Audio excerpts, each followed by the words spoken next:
জঙ্গি হামলার আশঙ্কায় দেশের সব বিমানবন্দরে নিরাপত্তা জোরদারের নির্দেশ দেওয়া হয়েছে বলে জানিয়েছেন বেসামরিক বিমান চলাচল কর্তৃপক্ষ। বেবিচকের chairman air vice marshal Mostafa Mahmud Siddique সোমবার বেবিচক কার্যালয়ে কথা জানান তিনি।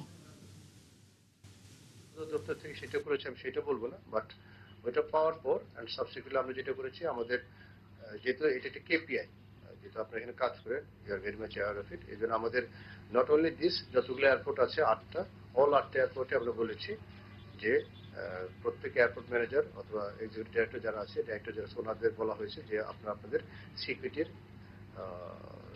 মেকানিজমটা আছে সেটা একটু স্ট্রেংথেন করেন। লাইক আপনার রাউন্ড একটা বিষয় দিতে হবে, লাইক আপনার অ্যাক্সেস কন্ট্রোল যেটা আছে সেখানে আপনি একটু বেশি নজর দিলেন, সেই দিনগুলো মেকানিজমটা করা হয়েছে। আর এটা যেটা বললাম, অ্যাট টাইমস এটা আমাদের আসে, অ্যাট টাইমস ইটস আমাদের ওন অর্গানিক, নিজের ভিতর থেকে আসে, অনেক সময় আছে যে রাষ্ট্রের ইনস্ট্রাকশন পেয়ে আমরা করি, এটা হচ্ছে সেই ক্ষেত্রে আর কি।